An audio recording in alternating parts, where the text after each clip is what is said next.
All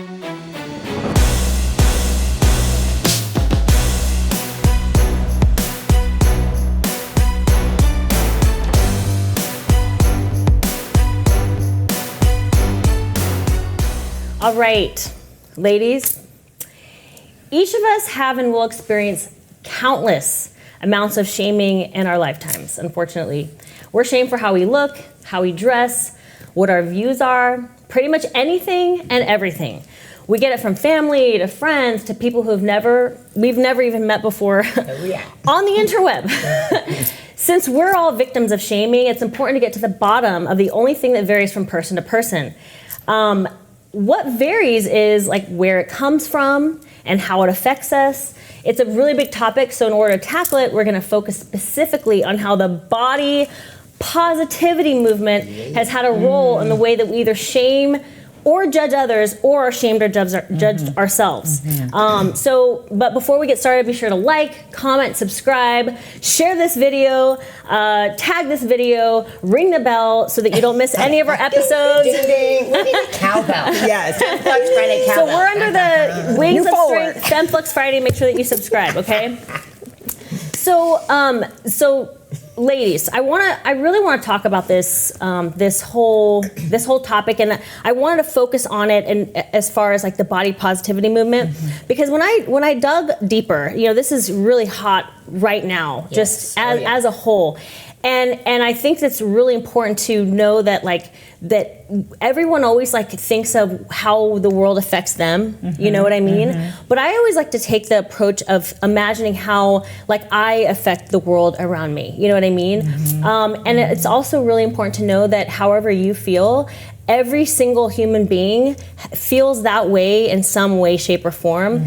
And breaking down the difference between, how we feel about ourselves and also how we feel about what we want to achieve with ourselves are two different things. And actually, before we discuss that a little deeper, I want to show you guys a clip that I found. It's from Dr. Phil. He broke it down really well. He's my favorite. And I want you guys to listen to this, and then we're going to talk a little bit more about it.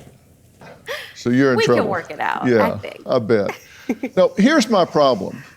See, I think in this society, I think we have always confused body image with self-image.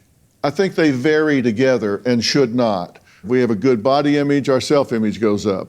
We have a poor body image, then our self-image tends to go down. That shouldn't be the way it is. Would you agree? I agree that how you view your body shouldn't be the only thing that makes you feel good about yourself. That's what I think body positivity helps with. If you start to change how you see yourself, if you start to approach your body image with a sense of compassion and tenderness, then you start to see yourself in a more gentle light rather than a harsh criticism. And so when you are feeling negatively about your body, instead of it making you feel negatively about yourself altogether, you can say, I feel negatively about my body today, but I'm gonna show myself kindness and compassion, and I'm just gonna say, you're doing your best, and tomorrow's a new day. And then that way you kind of lift up your entire self-image. But see, you're contradicting yourself then. You're saying, I don't like my body image, I'm just accepting it, and I'll do better tomorrow. And I don't, see, to me, this body positivity says we're not gonna focus on body image, we're gonna focus on the person inside, but it seems to be totally focusing on body image. What about the health issues? I think most of the critics about this focus on the fact that by seeming to there. Okay, he got her stumped. Yeah. So here's the thing that I think is interesting. Okay, when it comes to we want when we work with people. We're all coaches. We're all try to be impactful in some way, with people on some level. And I think that it's important, for people to know that you should absolutely love yourself, you know what I mean? And believe that you deserve the best. But what happens is, to do that, you have to imagine what your body could be capable of, or your mind, your body, and your soul. Like if you really dig deep and you think I'm not happy with the way that I look, but I'm going to accept it. I'm not totally convinced that that's self-love. I mean, what do you guys think? What is your? I think everybody suffers from this to some degree, men and women. But I know my personal experience when I was in my 20s, I was anorexic. I was actually bulimic too. When I was in my late 20s, before I had my daughter, getting pregnant with my daughter actually made me stop that. And I actually found that bodybuilding actually helped, saved me. Yeah. Sorry. No. But I was fearful of food before, and it taught me that it's okay to eat. And it's okay to fuel your body for feed your muscles and grow. Yeah. But sorry. No. This is a real topic. good. A lot of women. This industry This is how saves people so feel. many people who are dealing with eating disorders. And people think that it does the opposite, Right. that it creates the eating disorders. But in my case, it saved me, and it allowed me to actually love my body and embrace it and to grow into it versus constantly fighting it. You know, Right. So here's what I heard from you based off of what Dr. Phil said. It's like your self-image was down. Your body image was up. Yeah. So that's the opposite of the woman in the video, because her self-image is up, but her body image is down. She's trying to convince herself that she's happy with her body. Right. So I think that's the thing. You never know if somebody looks great. You never know if they have a positive self-image, because somebody could be masking it, right? Yeah. And the thing is finding the ability to love yourself, have a positive self-image, and you can't ever judge that necessarily by looking on the surface. Like, what about you, Whitney? What's your experience? I had the same type thing. I mean, I developed bad eating disorder traits, not out of the reason most people. Mine was athletics. I ended up, I had the flu. This is a crazy story. Yeah. And it was track meet day, and I felt awful, and I thought, how am I going to do this? And I felt nauseous, so I was like, I just need to throw up. Long story short, I had a PR, and I was like, wow, it's because I was light. So I actually started my eating disorder in high school as a way to do better in track and get my times faster. Yeah. And then, of course, I started reading the magazines and how this is how you stay skinny. And so that's how it developed. Yes. I was able to obviously recover from that. And it wasn't easy. I did, counseling, rehab It's very stuff. hard. It's a lifetime of dealing with it.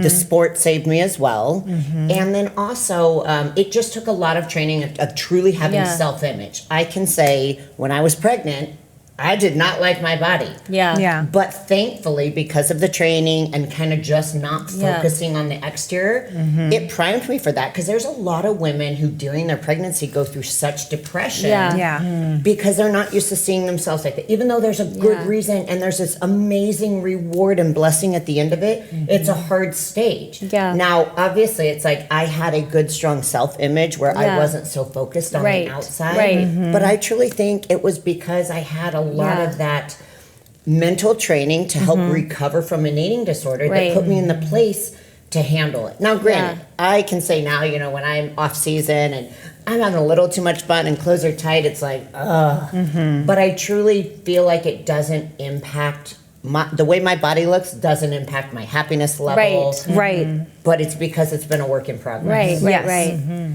That's a really, I think that's really well put, because it's almost like a similar thing happening, but from two different places. Like sounds like you worked a lot on your Mine was about control. It was something that I could control, and it was something that I didn't know how, I didn't understand how nutrition worked. I didn't understand all that. Although the irony is that I was actually studying to be a dietitian, and I was at San Jose State While you were going through I was going through all this. That's the irony. And actually, I said that bodybuilding helped save me, and it did. But actually, what the trigger for me to stop was when I was pregnant, and I knew I was having a daughter, and of course I stopped when I was pregnant. But I just did not want to carry on those traits, those body images, and those habits.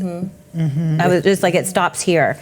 But That's so awesome. Thank you for being so vulnerable. Yeah. Seriously. Yeah, I know for me, I would say, you said bodybuilding saved you. I think with me, it was challenging going into being a bodybuilder and being accepting the level of muscularity.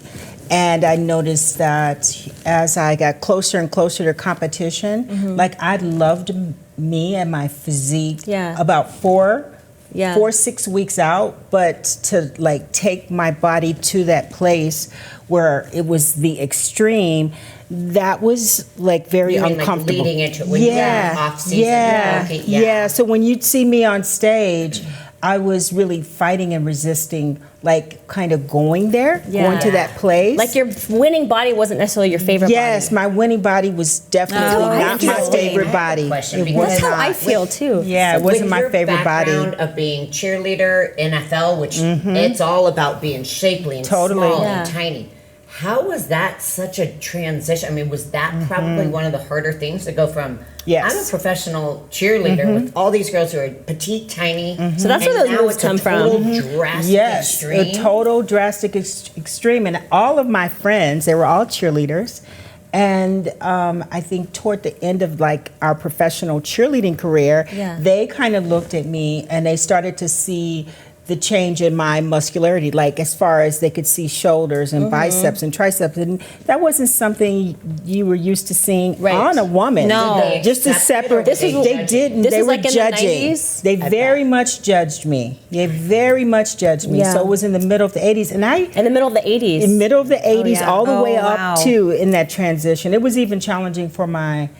For my family, for my father to be an acceptance of like, what the hell are you doing? Did you wear tank tops with pride, or did you find yourself covering up a lot? Always cover up. Yeah. I'm known for, and even to this day, if you guys notice, a lot of times I like to wear long sleeve, And you're so what made you want to get into the sport if you had personal kind of resistance to the physique? Because she was winning. That helped. What was it? I'm curious. The winning definitely. You know what it is? I think it feels so good because you guys know this. Like as we're going through the process, first of all, I like a challenge. And when I first started competing, and I did not really understand dieting in a smart way and not just dieting like just a diet to lose weight. Right.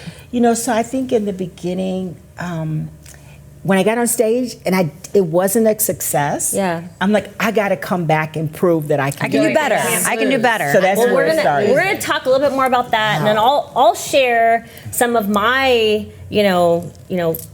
self-image, body image stuff after this break. So don't go anywhere. We'll be right back. People always ask how I got here. I was willing to work just a little harder than everyone else. Every damn day. If I can have hundreds of hours back, I'm gonna grab them. Spending hours prepping chicken, rice, and vegetables, F that. I rely on perfect nutrition. I rely on trifecta. All right, welcome back. We are here now after the break. We want to dig a little bit deeper into who gets shamed, okay? I think that a lot of us, we think in our minds of like a very specific type of person that would get shamed for their body, but the reality is that, there is terminology for this. There is fit shaming, there's fat shaming, there's all types of shaming, right? I think in our industry, we would probably say that we, get fit shamed, and that's why probably you wanted to cover up. I cover up too sometimes because I just don't want to deal with the attention. Yeah, exactly. So I want to show you guys this clip from Blogilates. She explained her experience, and I want you guys to take a look at this, and we're going to discuss a little bit more. So, personal for it. experience, it's been frustrating to have my name and face conveniently thrown in and out of this movement by whoever wanted to make body their positivity point. movement. Let's step back in time for just a second. When I posted this video of me photoshopping myself to reflect the mean comments I was getting about how I was too fat to be a trainer 4 years ago in 2015, Wow, too fat. it was really to help me fight back against the cyberbullies and to help me heal from all the negativity I was getting about my body. But incredibly, it ended up going viral, racking up nearly 14 million views. It was really cool to see how many women and girls related to the pressure I felt to have the perfect body. National publications and TV shows like Good Morning America, The Today Show, CNN, Adweek, People Magazine, and Us Weekly began picking it up, and my name became synonymous with body positivity. The crazy thing was, back in 2014 and 2015, body positivity was something completely new to me. I wasn't trying to be body positive, I was just trying to be me, teaching Pilates without a six-pack. And somehow, my undefined abs solidified my role as a body positive role model. Now let's step back just 2.5 months ago. On August 16th, 2019, I announced that I would embark on a 90-day journey to get in the best shape of my life mentally and physically. This meant doing more workouts that made me happy, like dancing.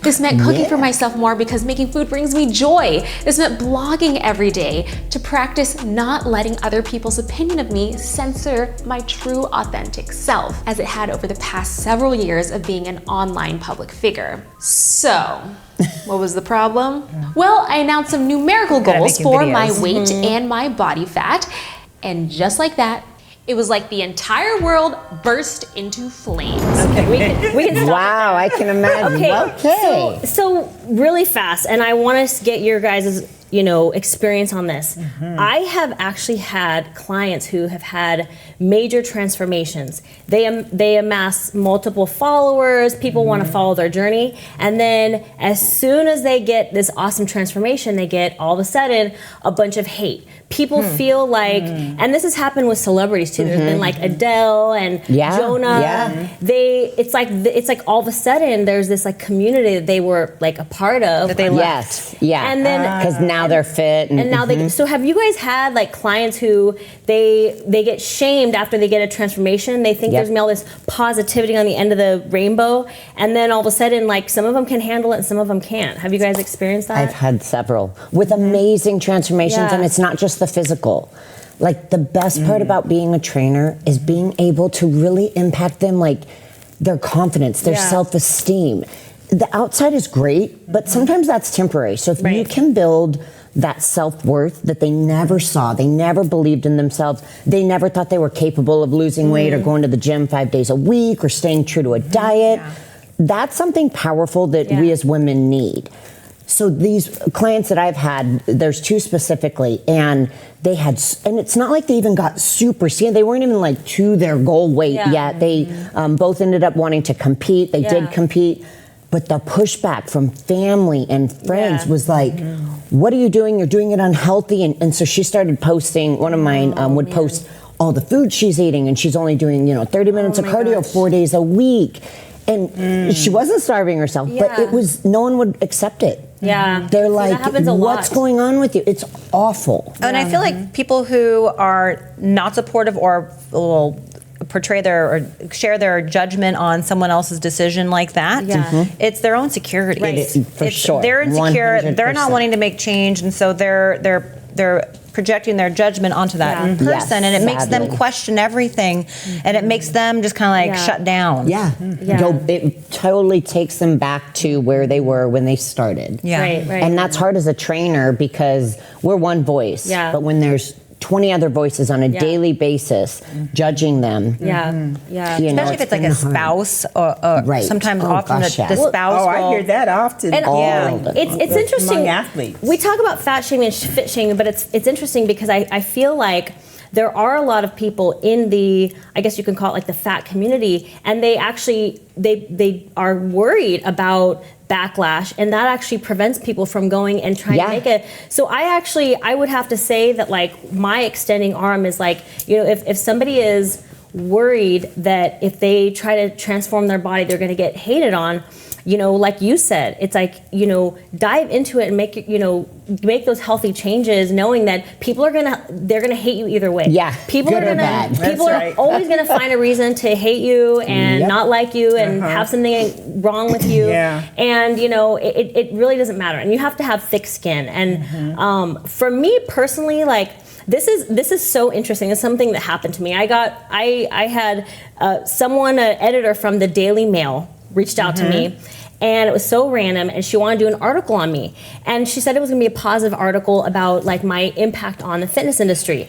I didn't really know that much about Daily Mail, but I knew it was like a international publication. Yeah, you're like, wow, And I this thought is this was huge. great. Apparently, it's like one of those publications where they do a lot of like slander and all that kind of stuff. no. Yeah. Oh my gosh, you guys. So Was it awful? It was awful. I answered these questions, about just my journey and stuff like that. And it was weird because a lot of questions were about like, how do guys feel when you're in their presence and stuff like that. And I was really positive, and I was like, oh, it's not really, I get a little bit more positivity from guys than I do from girls. I think girls tend to be a little bit more like negative, but it's not really a big deal. Like, I was so not. And when this article came out, you guys, Oh, God. the whole article, this was the title: Female Bodybuilder, and this went viral. How long ago was this? This was like a year ago. Female bodybuilder hits back at men who say her muscles are a turnoff and sneer at her in the gym, insisting they are just jealous of her ripped body, which her husband loves. And then it just goes on. Wow. And it's like, Fortino. she says that when she was just 10 years old, boys would challenge her to arm wrestles and races, which she always won. Like, you guys, the way I love the that way you're this reading it. she trains every day in the gym and says that she often gets sneering looks from men, some of whom have told her muscles are not attractive. Whitney ignores the criticism and says men who make the cruel comments are just insecure about their own bodies. You guys, I never said any of this stuff, okay? They had an agenda. Wow, they just needed your name. And you have to have, so you may think that somebody who seems like they're confident in themselves is like not a real person, but we are all human. We all have emotions. Whatever you say, if you leave a comment, saying that like, I look manly, like she looks manly or whatever, we're really tough women and we're strong. We can handle it, trust me. So bring it on. But you have to realize, everyone is human. Yeah. And a lot of times people who throw like rocks are the ones who live in glass houses. Oh, for totally. Sure. And and that's, so have you guys ever had something go viral against your will? Such as this? I don't think. Not like luckily. that. Maybe we don't know. Well, that was my my example. But but have you guys ever, like, let's talk a little bit about maybe things that haven't gone viral, but what about shaming? Have you guys? Yeah, I with kids, and of course you have a daughter as well. I will tell you, I get probably the most judgment at school events from my boys. I was thinking about that. And it is But you're there. awful. But you're there. Yeah, well, and it's exactly. And so here's the thing. I mean, obviously, I hear people Because your boys play football. Yep, Play but even football it's and you're more at the- school. It's always more at the school events, like meet the teacher day or the first day of school, and there's plenty of times I suck at whispering, so I can admit this, but a lot of other people can't Here comes whisper. the hot Barbie blonde, and ruining our parade. But I'll hear it, and I'm like, I can hear you. Like, so I'll call people out sometimes if I'm like, will you just stop? But I remember there was one, and it was my son's 4th grade class. It was meet the teacher, so it's all adults, and these women are just sitting talking. And I can hear them. And so I'm looking, and they're not taking a cue. And I see some other parents being like, oh, this is awkward. Yeah. So one of the ladies made a comment and said, I do not think that look is attractive at all. And so finally I go, actually, I'm not doing this for you, nor do I need your validation or approval. Wow. And it was like, That's quiet. amazing. But it's like to have to Isn't that say amazing? that. Whitney, It's awkward. I have a very similar story. I was in the gym. And She I'm not trolls kidding your you. pictures all day. She wants to be you. So similar story. I was in the gym, and I was there was a mom and a daughter, and they were like working out near me, and I'm not even. This is you cannot make this up. the mom like looks at me and she looks at her daughter, and they were within hearing distance, and she said, "I don't ever want you to get like that." And then they took off and they left the gym. You're like, it's not easy. You won't ever get there anyway. I thought, that was really unfortunate because I want to impact young women, and I want to show them that hard work can get you far in life. And it just, we are human. Yeah. But here's the thing. You know that it's jealousy or envy, insecurity. Because if you were like 350 pounds, they're not going to say out loud enough for you to hear it, or others to make a comment to say, I don't want you to ever get like that. Like, right. Yes. You know what I mean? Yeah. Like, Yes. It's not. It's a total double standard. They're totally uncomfortable. It has absolutely nothing to do with. And if it does ever happen, or someone does make a comment like that, it is like. Yeah, you mean if they said something against someone who's that's overweight, yeah. right? Then other people would stand up and like, you know what? Or something. We're going to talk more about that actually after this break. We have some more to dig into. So don't go anywhere. Stay here. We're going to dig a little bit more into the opposite side of that. Yeah. Don't go anywhere.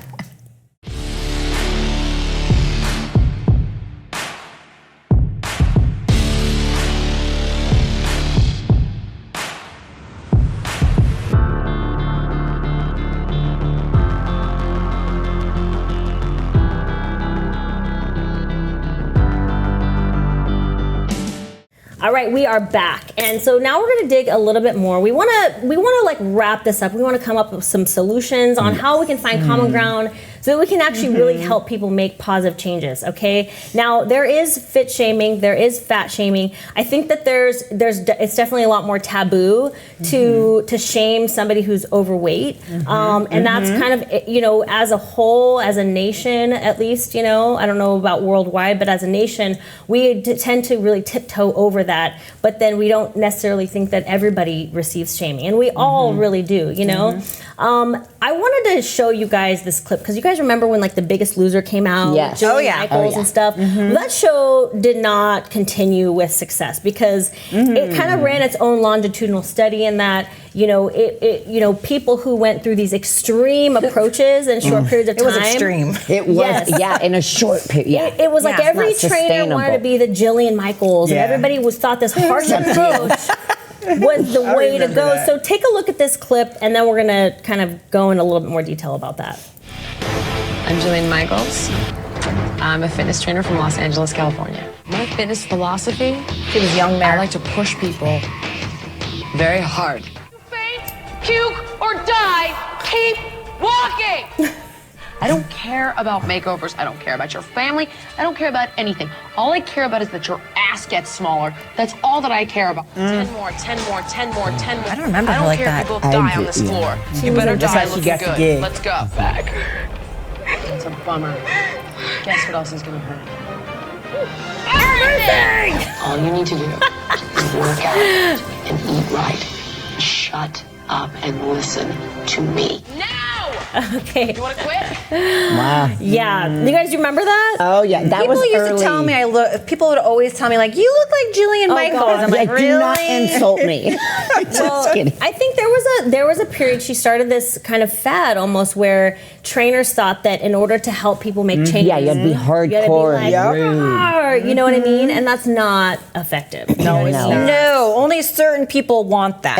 And with women, it seems like it's a very small margin who respond to that. So to go back to the clip that we watched with Dr. Phil, the girl that was talking, you didn't see the beginning part, but she was trying to say that she's really happy with her body. She spent a lot of time being upset with the fact that she was overweight, and then she decided to embrace it and love herself. And he was trying to tell her, it sounds like you have a really positive self-image, but that actually your body image is negative, and you're trying to convince yourself, right? Yeah. Now, I'm not saying that everybody necessarily wants to get in shape, but I guess assuming that everybody wants to be healthy, the healthiest version of themselves, I do think that it's important as professionals to bring that extending arm to welcome them in and say, look, you don't have to be afraid of people, turning on you, and you don't have to be afraid. It's important if you do have a positive self-image. If you don't, you have to work on that with a psychologist, but get to a positive self-image and then figure out how to love the body that you're in. What are your guys' ideas on like how to extend that welcoming arm to people that want to make a big transformation? Not like that, obviously. I think we're also the extreme too. Like there's a we have to acknowledge we're that. like the 5%. So finding a bridge to make it so we can be a resource and maybe a mentor or a leader, but having options to meet like the 80% of the population that are looking to make change. But it's hard because we are people look at us and they're like that's extreme. I'm just gonna watch and I'll admire it, but that's not for me. Like a stepping stone. Like don't look at this crazy body and say, because people say at the gym, you guys get this all the time too probably, how long did it take you to get like this? And I say, my whole life. And then they think, that's never gonna happen for me. Right, and they get discouraged. Well, but everyone, it's never too late to become a better version of yourself. And I try to stress to people the importance of like you exercise, like as far as your physique and your body, it's about the way you feel. You have to I don't care if you're 400 pounds or you're 115 pounds, we exercise for it, the way it makes us feel. We're more mobile. And that's super important, and all the other stuff will come. As a byproduct. I love that. I no longer, because I remember early on being judgmental of people that were overweight. Because when we're going through that phase of like you're dieting down, you just feel so perfect. I'm just so perfect in every way. And in things that we do, I'm so organized. And you see someone, especially when they're eating, and you go, I can't believe she's eating that. That's too much. She's going back again at the buffet. A lot of counting everybody's calories. A lot of people just don't know, and they want help. And Whitney, on a past show we did, we were talking about personal training and how one of the biggest things that you can do is to invest in a personal trainer. And that is one thing that people can do to help bridge that gap. And even just getting like at our gym, we try to provide just very basic, nutritional templates, and we'll host like nutritional seminars for people to attend, just to even help people understand like how to count nutrition labels and things like that. But even that type of people are so confused by it. Yes, and I have to add to that because I can't tell you, especially lately it seems, so many of my clients that are women, they come to me and, they're not overweight, but they have, say, 20 pounds to lose. And they say, I eat healthy. Okay, well, what is your food log? And granted, everything they're eating is healthy, but it starts out with oatmeal and fruit and then an English muffin. And then for a snack, they have, banana. And then, I'm like, all you're doing is eating carbs all day. Now, granted, in isolation, those are all healthy choices. But they're like, but I don't get it. What do you mean? And so again, for some clients, like I can eat a ton of carbs. Good fats, healthy fats don't work well for me. Other people, they can eat tons of fat. Their bodies don't tolerate carbs. Everybody is different. So when you can work with a nutritionist, a personal trainer, to help figure out what it takes to fuel your body, and maybe again, like dairy. Dairy is one thing. My body, I'm not lactose intolerant, but if I eat too much dairy in a day, I'm bloated. Again, most women have issues. But granted, we love the cheeses or the cottage cheese and, Greek yogurt. But you can't you've got to look at your macronutrients. That's what it comes down to. You really want to educate people about nutrition. That's really important. Absolutely. Our population is lacking that basic knowledge. And it's like, if you look at the food pyramid that is like the recommended food pyramid. It is so off. Here's the thing. Way off. So something about me is my master's degree is actually in exercise physiology with a focus on human behavior change. So I studied human behavior change, and when it comes to making a true change, everybody starts, when it comes to making a change, they start in like the unaware stage. Like you're unaware that a change needs to be made. Now for people in that category, educating them about nutrition is not going to be effective because they aren't aware that a change needs to be made. So you're already jumping to the action stage by thinking that, and that's kind of like the Jillian Michaels approach. Like, I'm going to tell you that this is what you have to eat and yada yada, maybe in a nice way, but welcoming them in is the first step. How do you make someone aware? And I want to show you guys this clip. This gentleman, he lost a lot of weight. He's also on the Dr. Phil show. And he has the most awesome, sometimes someone who's made a big transformation is the best advocate for this, the best, vessel, if you will. And so I want you guys to watch this because I love the way that he talks about making a change. It's so very hard, but it's worthwhile, and me losing the weight has been one of the best things I've ever done in my entire life. Wow. Well, John, welcome. Yeah, You worked really hard to lose weight, right? Yeah, it was one of the hardest things I've ever done, yeah. How much did you lose total? 180 pounds. Wow. That's a whole other person. Yeah. Good for him. So, do you consider yourself healthier? Yeah, I would consider myself healthier, yeah. There are people that have done what you've done, lost weight. There are celebrities that have done it, Adele, Rebel Wilson, Jonah Hill, that get criticized for losing weight. And you've had people say traitor, that you've quit on them, right? With weight loss, I think a lot of people see it as, like they were talking about, some sort of moral success, right? And I can understand how you guys feel, being, just feeling like because you're fat, you have people that are attacking you regardless of what you believe, regardless. I get it. I was there. I know what it's like. And so I think you guys are doing a great job, by the way. But I have dealt with that. I have dealt with people upset with me, upset with my name on Instagram, Obese to Beast. And it's frustrating because at the end of the day, what I care about and what I preach is I want people to be happy and I want people to be healthy. And if someone wants to lose weight, if someone wants to go down that path, I think they should be, hopefully do it in a healthy way, but they should have ways to do that and not be made to feel bad about we can wanting stop to it do there.